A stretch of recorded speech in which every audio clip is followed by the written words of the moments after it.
Welcome to the Ride With Us podcast, a podcast dedicated to the Prescott Rodeo Grounds and the world's oldest rodeo. Its history, traditions, some storytelling, and the events happening at the rodeo grounds. I'm your host, Greg Mengarelli, and today we've got a truly special episode. We're diving deep into the history, grit, and glory behind one of the most iconic names in rodeo, Vold Rodeo Company. Founded by the legendary Harry Vold and carried on today by two powerhouse women, Karen and Kirsten Vold, Vold Rodeo has been a staple in rodeos across the country, especially at the world's oldest rodeo here in Prescott, Arizona.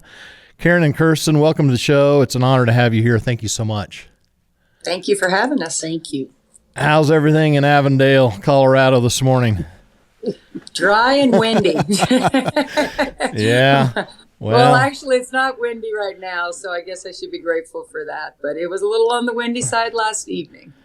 Well, I appreciate you guys taking the time. I know we had to schedule this around getting your chores done and the horses fed this morning, so I assume you got that done okay. Oh yeah, they don't have a lot of tolerance for weekends or holidays or any podcasts or anything else that might interfere with their regular scheduled eating breakfast.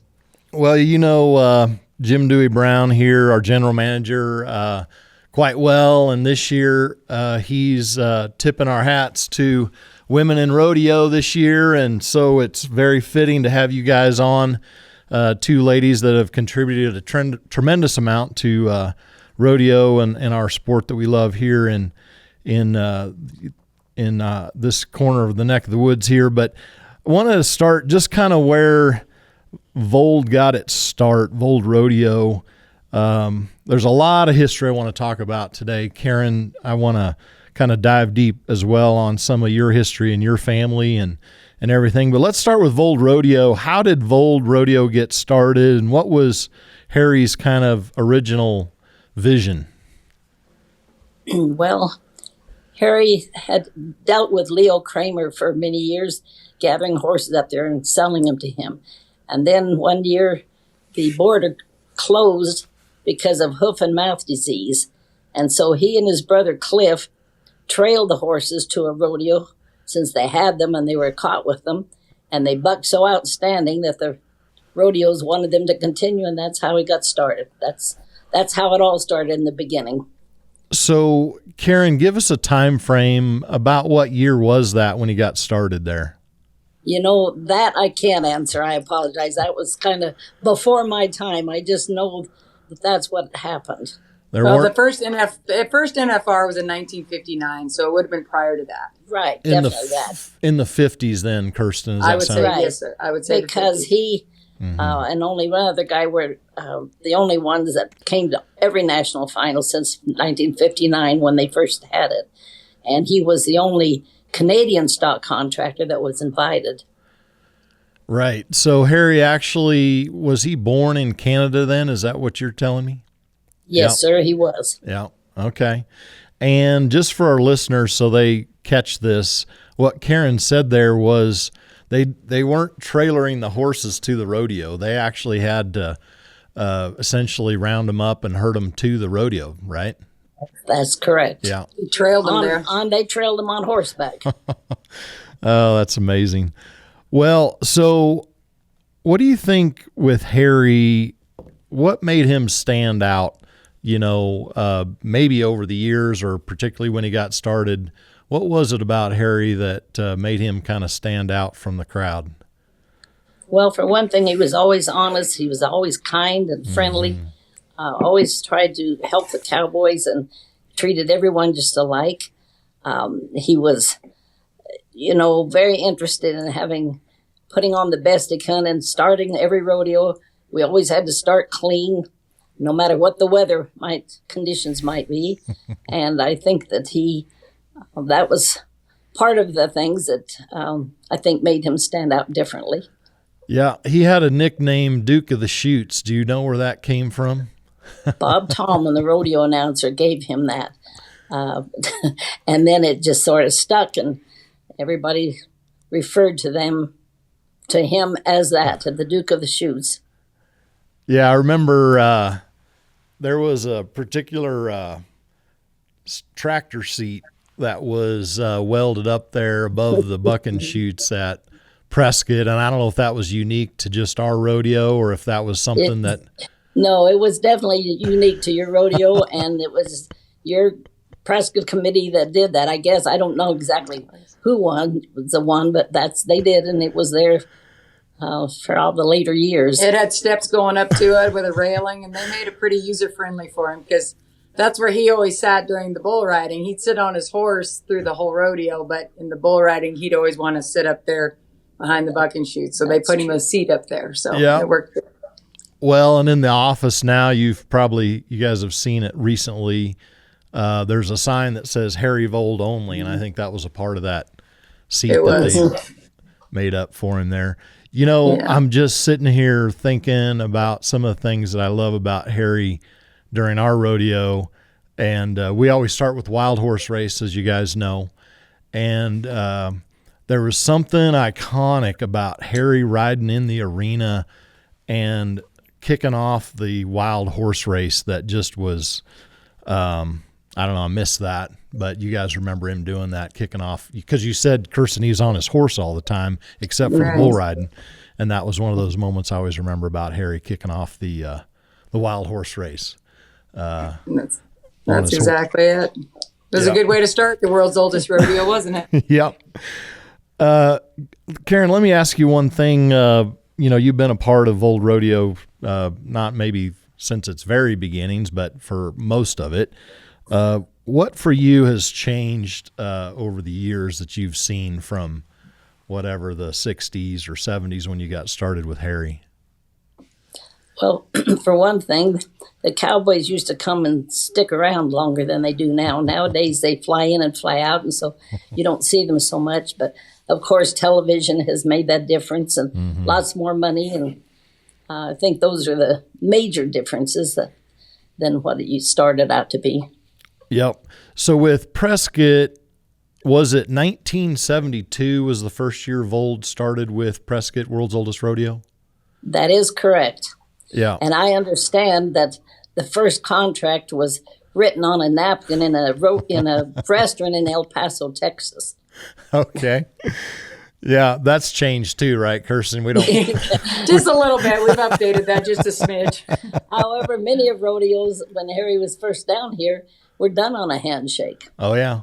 No, That's another thing about his honesty, that, they didn't need a piece of paper. That just took his word. Yeah, that's right. Yeah. I miss those days when you could just do a handshake deal. Yeah. Well, what do you think makes our rodeo different from maybe other rodeos across the country? You've seen a lot of rodeos. What makes Prescott kind of stand out to you? Well, for one thing, the dates always included the 4th of July, and they were always very patriotic. And your committees, your people have always had patriotic colors, on their fences and that type of thing. And we always tried to have patriotic colors while we were there, different than any other rodeo that we go to. And I think that was impressive because we had many people, especially the veterans, that commented about how much it pleased them that we showed that kind of patriotism. And I think also that the town of Prescott is very supportive of the rodeo. They seem to welcome it. And that's a big plus also. Yeah, we have some big crowds over the 4th of July. Now that Jim Dewey's been here, I think this will be our 4th year that we're sold out. We sold out certain nights like Friday and Saturday, I think, within a few days. It's pretty amazing. It is great. And the town does, Karen, you're right, our community really supports our rodeo. I was just talking to somebody this morning who was trying to get tickets for the 3rd or the 4th, and I was like, I don't know what to tell you. We already sold out. So it's been very popular, and certainly you're a large foundation. You and Harry created a foundation for us to really we're standing on your shoulders today because. Well, I'd like to insert something here too, Greg, if I may. Sure. And that is that in 2020, when we lost all the rodeos, nobody was having rodeos. Prescott, because they were known as the longest rodeo, continued, and you were, I understand, in charge of that. And I admired that, the fact they weren't allowed to sell all their tickets, but they still had the rodeo, and they split the people up to where it worked. And, so you still hold that title. Yeah, I appreciate that, Karen. It was a team effort for sure. And J.C. Trujillo called me, I think it was in March or something of that year. It was he's like, are we going to have a rodeo? And I said, J.C., if it's just you and I out in the arena, we're going to figure out how to have a rodeo somehow. But I give a lot of credit to the governor. Governor Ducey worked with us to make sure we had that rodeo. And I don't know, between J.C. and I, there was nothing going to stop us from figuring out how to do that. It was so odd, Karen. For the grand entry, we'd line up, and I'd look in the stands, and I just hoped I didn't see too many people. It was such a weird thing, right? But those crowds kept growing every night, and more people kept coming. But yeah, Governor Ducey had a lot to do with that. So we're fortunate. I'll never forget, though, whenever Amy Wilson with the Cowboy Channel called me at 4:00 on the day of the first perf, and we were sorting horses in the alleyway, and she said the governor just announced that they're not allowing gatherings of 10 or more people, outside gatherings of 10 or more people. What did that do to the rodeo tonight? And I think I don't even know if I would breathe or if my heart stopped. I don't even know. I said, I don't really know the answer to that. And we just finished sorting horses, and everybody was just like, there wasn't a word, like nobody said a word. We just finished. And I went to go find JC to see what because we'd been hearing this happen to rodeos all around. Houston canceled at 2:00 in the afternoon, the day of the perf. And it wasn't until then, you never thought it would happen, but it had been happening so often that, there we were. We had 10 semi parked there with animals because there were so many cowboys, of course, because so many of the rodeos had canceled, that entries were so high that it took 10 semi loads of stock to haul everything in there. And they're all parked there. We have all that stock there. And they just called and said they weren't going to allow groups of more than 10. And so I went and found JC, and he said, well, I just talked to Greg, and the governor has let each county make their own decision. And he has said that we're having the rodeo. And I didn't even know you that well then, but you became my new favorite person. I'll never forget that as long as I live. So you don't really realize what a spot you hold in my memory book, but it always will. I don't know if it was one of my top 10 scariest moments, but it was definitely most memorable. One of my top 10 most memorable moments. I was sitting in the grandstands Monday morning watching steer roping, and my phone rang, and it was the governor's office. And I was like, oh boy. And there was other words that came to my mind, but anyway, I answered the phone, and they told me at that time, hey, the governor's going to make an announcement that these large group gatherings can't happen anymore. But because you guys put in the protocols and did all the things with masks or whatever, all the stuff we did, he's going to let you have the rodeo. And I was so relieved that he let us do that. And, people needed that at that time. There was so much uncertainty, and we hadn't been together, and all the stuff had been canceled, but people really needed to get together over the 4th of July and have that rodeo. And it was more about people and relationships and celebrations than it was anything else. I think it was very healthy for people to get together at that time. I agree. No, it was definitely a turning point, I think, for, if you think about the fact that kept the record books, it kept so many different things for Prescott. But to me, it was kind of like a beacon of the fact that you kept prioritizing that people needed to gather and kept that Western heritage alive. And the fact that the governor recognized that, I'm also very appreciative as well. Yeah. Well, there's a lot of things I'm proud of as the mayor, but that was probably my most proud moment. And I'd have to say, what I ended up telling people a lot, right, is we still had a rodeo. When we get together for the committees getting together at the PRCA or whatever, that's something I always tell people, like, well, we had a rodeo in 2020. So that's I'm proud of that. Well, there's got to be some funny stories or memorable moments that you've had over the years. Karen, especially, you've got a lot of rodeos under your belt. Are there any stories you and Harry, maybe our rodeo or any rodeo for that matter, that you like to share with us? Well, to be honest with you, Greg, there's so many there that happened at Prescott. I couldn't even pick out just one, but I am going to just mention that it was an honor when the committee decided to ask Harry and I to be Grand Marshals. And then later on, after he had passed, they also asked Kirsten and I. So those were very memorable and very special. You hired us to come and work, but that was special. Yeah. Yeah, leading out the parade's always kind of fun, right, as the Grand Marshal there. And, that's the second largest parade we have in the state. And a lot of people come out, and it's a big celebration, and I'm glad we were able to do that for you guys.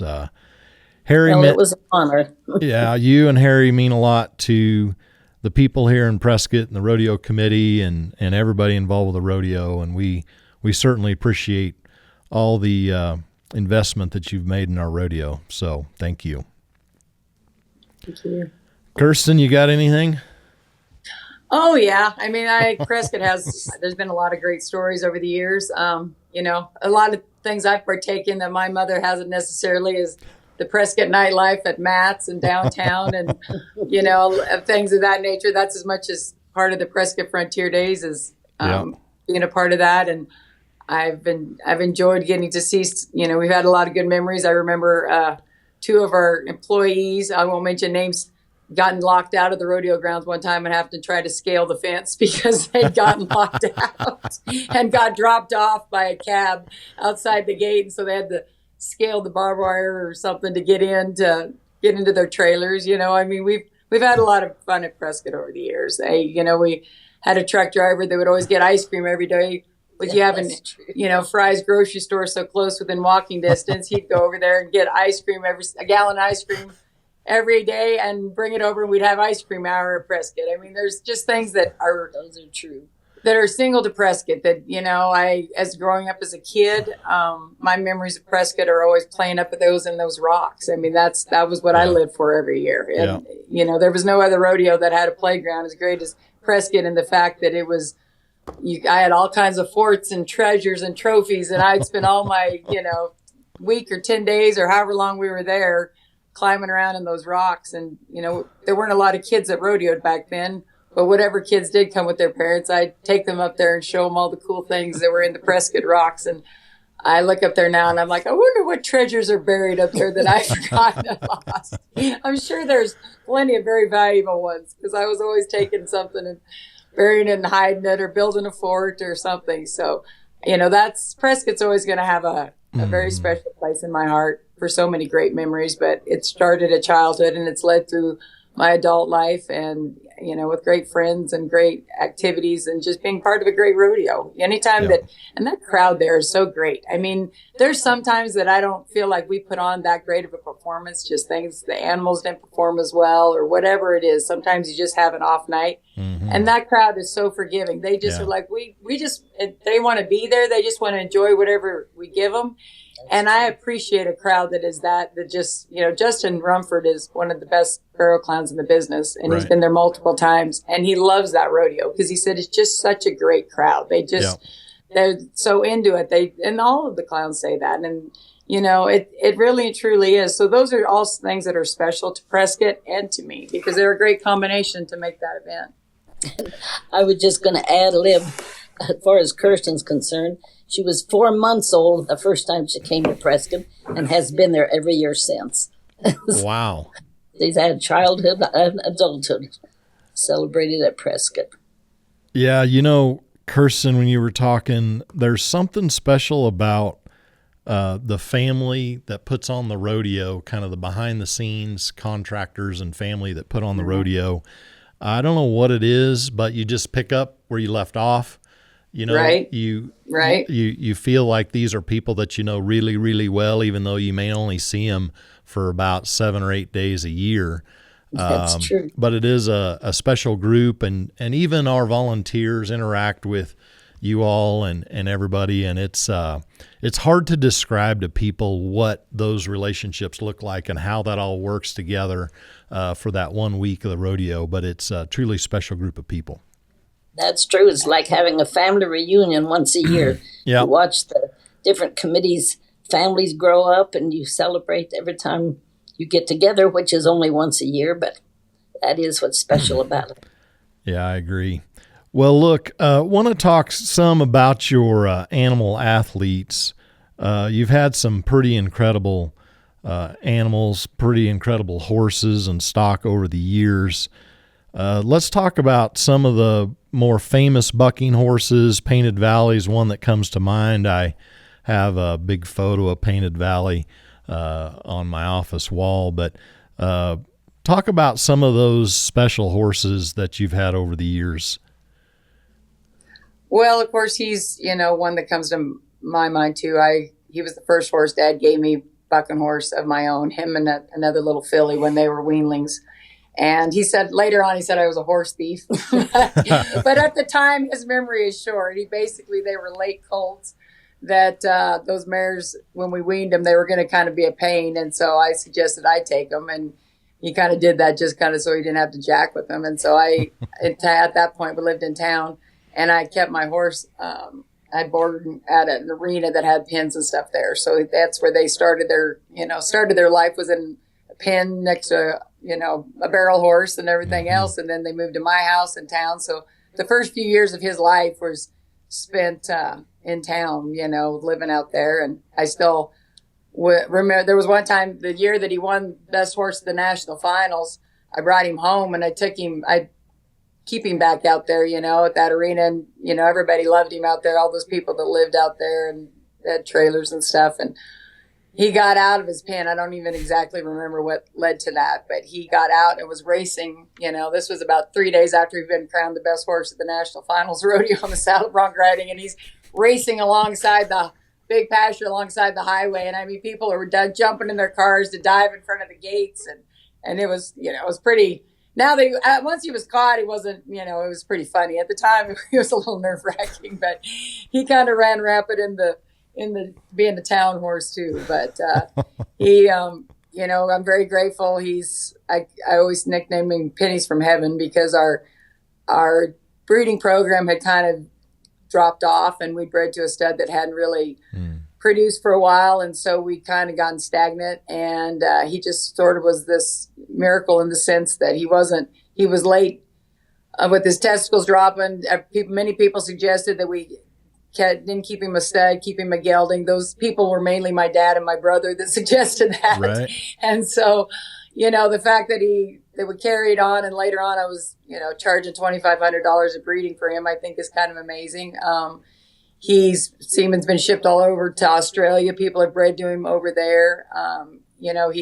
75% of the horses that I have in this pasture now, if not more, are either sons, daughters, or grandchildren now out of him. So he was a great shot in the arm for our whole rodeo company. So I'm always be grateful to him for that. And he was very gentle, and that's what, of course, made him popular, his flashiness and how you could feed him cookies and walk in his pen and everything like that. And, the fact that he was that, it kind of got rid of the stigma that a bucking horse had to be mean and wild to be rank. And so that was a cool thing to kind of, he was the first stud to ever be collected at Timber Creek Vet Clinic in Canyon, Texas. And he started kind of kicked off where they started collecting studs to be able to ship their bucking horse semen, because prior to that, it hadn't been bucking horses. It had only been, cutting horses and everybody else. But due to the fact that Dr. Greg Mengarelli was willing to even, mess with a bucking horse, and the fact that he was gentle enough to be able to do it, it didn't go super great the first day, but thanks to Clint Johnson and Dr. Greg's perseverance, by the second day they were collecting him, and, everything else is kind of history. But he's definitely a very memorable one. Bobby Joe Skoll was that one that Dad raised years before Painted Valley.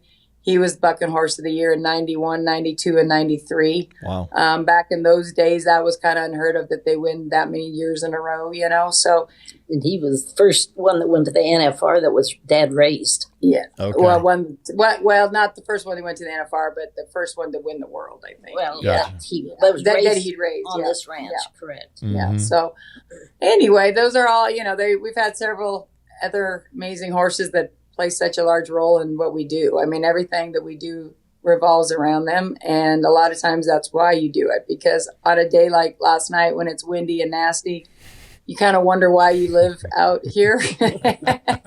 But you live out here so that you can experience having horses in their habitat. And that's, it's the best part of what we do is the animals, in my opinion, and the horses and the bulls. And the bulls have personalities too. We don't raise our bulls like there's so many contractors that do. That's not really where our focus is. Right. Horses have always kind of been our focus. Well, I'd like to add one little extra thing about Painted Valley. He was so crazy about Kirsten that she had raised him since he was a colt, that whenever he was in a bucking chute and she would be going back and forth in front of the chute, he would watch her, turn his head back and forth watching her. And I thought that was always so unique. Yeah, usually because he was hoping I had a cookie in my pocket. But her story sounds better. It wasn't all stomach related. He loved those cookies also. Yeah. And every time he would buck somebody off, it seemed like he'd make his grandstand around the grandstand. He'd make a run around the arena like he was trying to bow to everybody for what he had just done. That was another special thing about him. Yeah. We call these animal athletes, and I do think that, they're intelligent horses, and they know they're gentle, and yet they know when to turn it on. They know when it's time to perform, and they do that. And then, like you're saying, Karen, Painted Valley would kind of strut around afterwards, right, to let everybody know what he did. And right. I think not everybody in the stands maybe fully understands that about these horses and how they're athletes, and that they're really gentle and easy to take care of, but then they just know when it's time to perform. They know when to turn it on. True. And another one that was similar to that as far as taking that bow was Necklace. She was an outstanding bareback horse. And Harry's always said where he bought her, she was probably the cheapest horse he'd ever bought, and turned out to be the most fabulous bareback horse and won many awards as far as that goes, and always bucked every trip. We love to get horses to the NFR, right? You love to see your horses buck at the NFR. Was there a matchup that was kind of an iconic matchup when you've got kind of one of the top cowboys and your horse, and maybe they're going for a championship? Is there a moment that kind of stands out to you? I'm going to let Kirsten answer that one. Okay, I'm sorry. Is there a moment that when I think back of great moments of when horses were matched up with a top cowboy and maybe they were trying to win the round or a championship? Oh yeah, there's several times that there's great memories, and for our side, and not like for Painted Valley, whenever his kind of breakthrough was whenever they won the college national finals on him whenever he was 5 years old, and Jared Slagle was a freshman. And it was kind of unheard of that a freshman would come in and win the college national finals, and on a 5-year-old, that nobody really knew. And so that'll always be, I have that picture, and that'll always probably be my favorite picture, because in the picture, his flank was so loose that it was slid up like right, kind of around his belly. And, right. And so that's a great matchup. And I think that's probably, Jared didn't necessarily go as far as Painted Valley did in his career, but that's probably a memory that'll be burned in his head for the rest of his life, Right. There's been times whenever, like Top Banana bucked off Billy Atbar, cost him a world championship at the national finals. So, there's good memories and there's bad memories. Like, you never want to cost these guys a world title, sure. But, sometimes those are just matchups the way they do. I remember Marky Gomes at Cheyenne one year on I'm a Tiger. And he was getting ready to be 9. I don't even know how many points. I don't even know if they had enough points to mark that ride. Marky was giving them all, and he was wide open, and I'm a Tiger was having his best trip. And at about 7 seconds, his hand popped out of the rig, and he flipped, out over his head and stuff. And so, there's tons of stories like that I could tell you where either the horse won or the cowboy won. Ty Murray one time drew Bobby Joe 3 weekends in a row. If you can imagine back then, Dodge City, Colorado Springs, and Cheyenne, their short rounds were Sundays apart, three weeks in a row. And that's when Dad would wait, and he would only put Bobby Joe out in that short round. And the odds of a guy still drawing him, even though it's 1 in 12, it's still not great that he would do it 3 weeks in a row. And he tied Murray during 3 weeks in a row that year, 3 summers in a row. And I think, it got better every time, and, then Sun Devil one time, he was bucked 3 times in a week between Cheyenne and Dodge City. And he was bucked.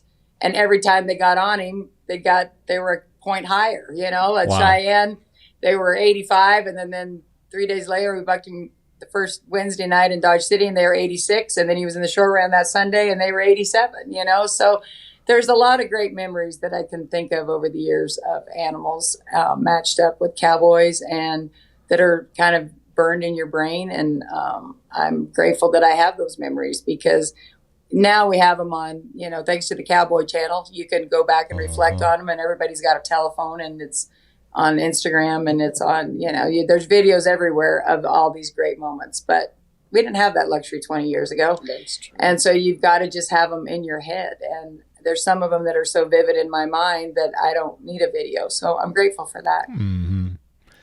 Yeah, those are good memories, and you'll never lose them. So that's amazing. Well, let's shift gears a little bit and focus on Karen. People don't realize that you were a trailblazer with a specialty act that you had, Karen, and you performed at the Prescott Rodeo. Talk a little bit about your family's heritage and maybe, your specialty act and how you kind of got started. Well, my dad was a rodeo chairman at Phoenix for 3 different years, the only one that ever was, because he kept it going during the war, I understand. And so he hired all the clowns and the announcers and the conflict acts and what have you. And they would come to our house for a meal. And I was quite fascinated with the trick riders, of course. I loved to watch them perform and also listen to their stories. So I decided at a young age that that's what I was going to be. Mm-hmm. And I will have to admit that my parents were divorced when I was 8. Mm-hmm. And so I was pretty upset when my dad left. But when I was 10, he had given my mom the place. We had 66 acres of commercial citrus and a riding stable that ran alongside the Arizona Canal Bank. And so she had gotten all of that. And when I was 10 years old, he convinced her to share the cost of buying me a horse and a trick riding saddle, because I was so interested in that. And it was one he bought from a gal that he had hired to do the Phoenix Rodeo. And so he was a stallion, and he had refused his jump sheet. He also jumped him over a car, convertible. So that's the reason why she decided to sell him.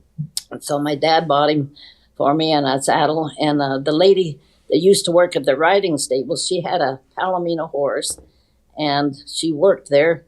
And a trick riding saddle. And she taught me the 3 tricks she knew how to do. And I got to ride her horse up and down the canal bank. And that's how I got started in that subject. Well, then later on, when I was 15, I got to go back and live with my dad. And then he rode and helped me a lot. When I was 14, that was when I did the first professional rodeo at Phoenix. And that was the last year my dad clowned. So that was kind of a special memory. Mm-hmm. When I was 18 is the first time I was ever at Prescott. I trick rode there. That was as far as performing.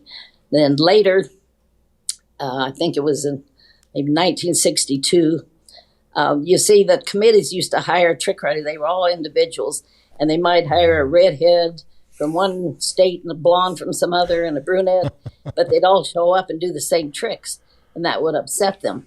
So we decided, the 4 of us, that we would make an act together, and we'd have a beginning and an ending, and nobody do the same tricks. And I think that was, like I said, 1962.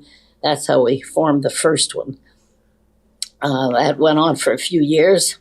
It was called the Flying Cimarrons. Then that split up, and later on, one of the boys that my dad had sent me to Colorado to take trick riding lessons from Dick Griffith.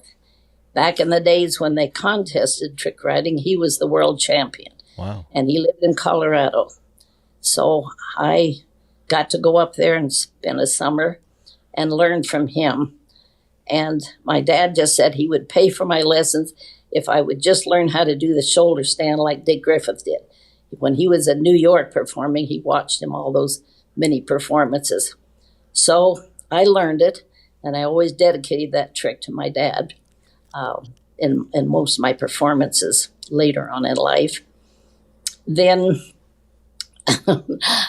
let's see, then later that group ended up, but one of the boys that was in it that I had taken lessons with at Dick's place in Colorado, he and I formed another one called the Fireballs, and it was his wife at that time and Butch Morgan, which was, I think, his brother-in-law. And then we performed for many years until Harry hired us to come to Canada. That's when he was still up in Canada. Wow. And so that's when we went up there. But that's where that got started. So was that your first introduction to Harry then when he hired you? That is true. And to be honest with you, it rained up there for 3 days and 3 nights at the first rodeo he hired us to come to. I, coming from Arizona, had never even seen that much water. And so I was quite impressed. We didn't get to perform because the rodeo was canceled, but he paid us anyway. Wow. So that was pretty impressive to me that he would do that. But then we went on to some of his other rodeos, of course, and worked them. But that was our first meeting, yes. So how old were you when Harry hired you that first time? Goodness, now you... Early mid-20s. Early 20s? Well, yes, I guess so. Yeah, that's mid-20s, probably mid-20s. Yeah. I was trying to think of dates, but yeah, you're right.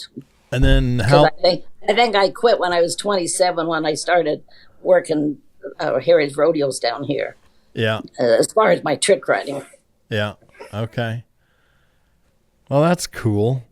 It's an interesting introduction, probably a pretty unique. I don't know that anybody else could say that their future husband hired them to be the specialty act in their rodeo. It was unusual, and like I said, the way it started out, our horses were up on a hill. They had a tent built over, but everything else was like a lake, and so that was quite an unusual experience for somebody coming from dry Phoenix. Yeah, that was a big deal to go up to Canada and do all that at that age. That's an awesome memory. That's very cool. Well, so how long did you trick ride? How many years did you do that? I think about 17, maybe, something like that. Wow. I started when I was 10, but I did my first professional rodeo was when I was 14. Okay. And then I think when I quit when I was 27, so and how many years that is. At some point, Karen, you then started your own trick riding school, right? That is correct. When I was in high school, I used to go to Bible camp in Prescott. Oh. And when I got to be a senior, I can remember them saying, if you want to serve the Lord, raise your hand or step in the circle or something like that. But I honestly thought that meant that you had to be a missionary and go to South Africa. And my heart had been set on trick riding, and that was what I was going to do. So I just couldn't do that, even though I always felt guilty about it. But later, did I ever imagine that 30 years later, I could do the same thing in my own backyard through the avenue of trick riding? Right. Didn't have to go to South Africa. Right. So that's how I kind of got started here at the ranch and did it for so many years. They would come and stay here at the ranch all that time. Sometimes our longest one was a week, and I would cook for all of them 3 times a day and teach and do all that. But then later, a gal that I had taught that came to work for us, she and her husband came to work for us, and her name was Linda Schultz. And she became a professional for several years. But then when she retired off of that, became my partner, and we still have the school together. This year will be our 37th year, and we have a waiting list all the time, and I don't really know why the big new interest in trick riding, but some of them say that they watched it on television or in a show or something, and maybe that's the reason, I don't know, but it seems to be working. And since 2020, like Kirsten said, as far as we had to do something different, didn't have any rodeos, so she decided to run something here at the ranch as far as people coming here to see what goes on behind the scenes. And so we moved to Linda's, and that's where we're still having the schools now 3 times a year. Wow. And still have a waiting list. Wow. You've been doing that for more than a minute. Yes, sir. I am what you called my senior season. Good for you. Well, when you come this summer, I'm assuming you're coming to the rodeo this summer. Yes, sir. We'll have to talk a little bit about the camps here in Prescott. I ran a Christian camp for 26 years here in town, so you might have been at the same one I was a part of as well. I don't know. There's a lot of them up here, but I think we have Riata Ranch girls coming this summer to the rodeo, so that'll be kind of fun. They're good. Yeah, they're a good show. They're a good act. Wow, that's a lot there with your trick riding. Anything else you want to mention with that? Any special memories with your trick riding? You've made a big impact on that part of rodeo for sure.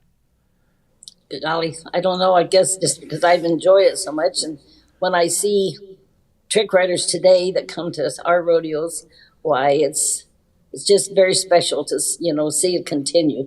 Yep. We didn't want to see the art die. That's why we're having the schools, and it's just very rewarding to see some of them that you've taught. Sure. Then end up being professionals also. There's always a lot of trust between an animal and the rider, kind of in any aspect, but I just think with trick riding, that's kind of got to be the pinnacle of trust in your horse when that horse is galloping across the arena and you're swinging around a saddle horn and, in every kind of different position around that horse, and they're running that straight line. That's got to be a lot of trust that you put in that animal. It's a bond that you form with the animal, and it's true. You're depending your life on the way they react, but right. Usually it's a very close bond between the trick rider and her horse.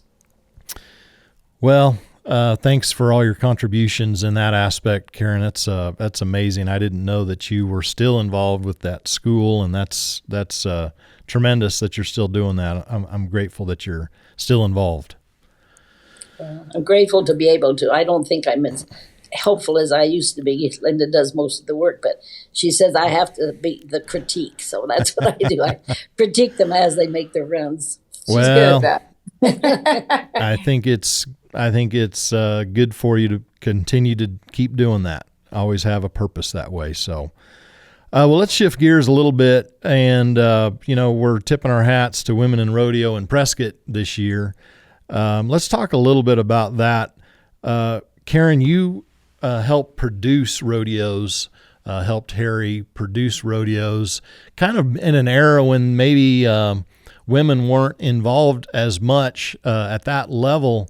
Tell us a little bit about what that looked like and breaking barriers. I think of you as a pioneer or a trailblazer, in the sport with you helping produce rodeos. Talk to us a little bit about that. Well, Greg, that is not true. I was not a pioneer in it. I worked behind the scenes. I cleaned the tack. I timed. I presented the American flag for 33 years. I did, dress the judges and the pickup men and that type of thing.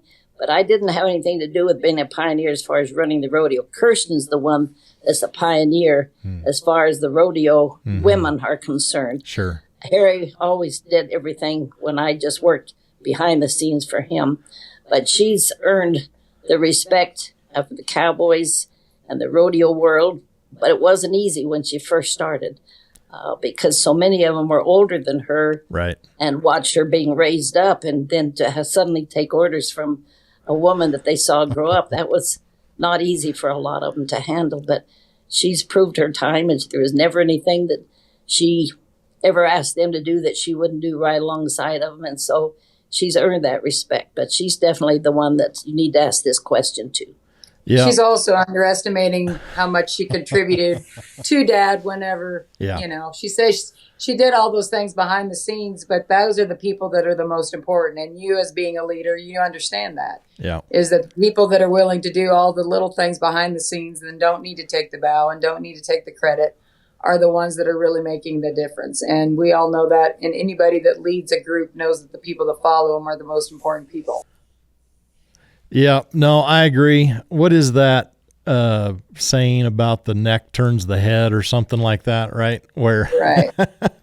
Exactly. Karen, you had a lot more influence, I agree, with Kirsten than you're giving yourself credit for with Harry. And while you were doing a lot of behind the scenes things, which are all very important, I'm certain that you were in on decisions and helping Harry right alongside of him.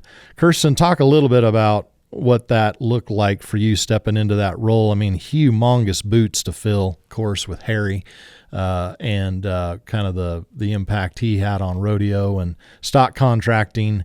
Talk to us a little bit about what that looked like when you took over the reins. Well, I mean, luckily he was around for a bulk of it, and he could give me guidance. And so I'm grateful that I've only had to, only done it the last 8 years without him. Prior to that, I was, doing it with guidance. And, he definitely was a very hands-on guidance type person. Mm-hmm. I said he wasn't good with giving a lot of explanations on things. You usually had to figure it out as you go. But as soon as you weren't doing it the way he wanted, he was more than happy to let you know how it should have been done correctly or differently or whatever. But, I mean, you're right. When you're following in the footsteps of greatness, you got to make sure that you don't screw it up. And I'm very grateful that the path that he set for me was one with respect, and he paved the way of people. He was well respected, well liked. I didn't have to live down any bad reputation, and I see that in different fields and different families and different so-called legacies, that they have to live down the bad as much as the good. And I'm very grateful that I didn't have to do that. All I had to do was just make sure I didn't screw it up. He paved the road for me, but I had to make, and then there's this thing that with changing times, where I'm so grateful that rodeo is progressing at the speed that it is, and it's becoming a mainstream sport and television and everything like that. But to stay relevant, you have to change with it. And so those are things that him and I at times would go head to head with, because the way that he had done things for so many years that had been so successful weren't as successful now, because you have to sort of emulate what the changing times were. So those were things that, you got to make sure that you don't stray too far from what has been working, but also be willing to open your mind to change and encompassing the way things may have to be done differently to stay current and relevant. Yep. Yeah, no, that makes sense. Jim Dewey Brown has started a ambassador program, and it's for particularly high school kids getting started, understanding the sport, understanding what it takes to produce a rodeo, understanding kind of the behind the scenes and behind the chutes and all that activity and what it takes to put on a rodeo, which I commend him for doing it. We need to make sure we raise up young people in this sport to take over when we're done. What would you have to say in particular, Kirsten, to young ladies that would like to get a start in rodeo? The biggest thing is just finding your niche and what you're good at, and make sure that you don't get too caught up in, if something's what you want to do.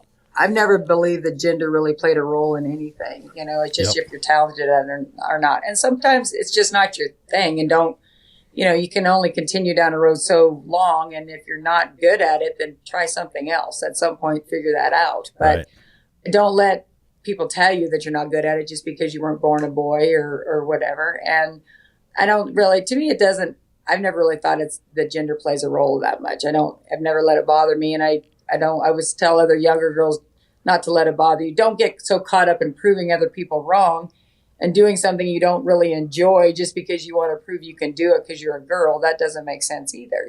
Just do what you love. Follow your passion. Follow your passion, whatever field that is, whatever road that takes you, whatever you're good at, whatever you enjoy doing, whatever brings you fun and glory. And, when you're living your best life, you're not ever working a day in your life. Right. Just because you're doing something you love. But don't get caught up in anything, so often people want to make a gender a role and this and that, and whether you're doing it and you shouldn't do it, or you're doing it because you're doing it for others, or don't do it for yourself. And whatever it is that you love to do that. Right. Yeah, no, that's good. I appreciate that. And I think our sport's progressing, taking some huge leaps and strides.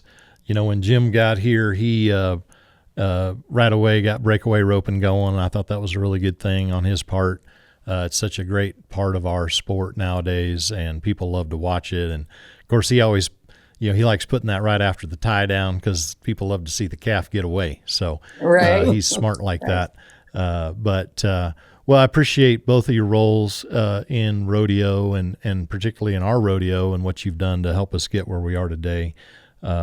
Certainly grateful for all that you've done for us. Anything else that you'd like to mention here as we wrap up the show about our rodeo or Vold Rodeo Company that we missed? You pretty much covered a lot of most everything.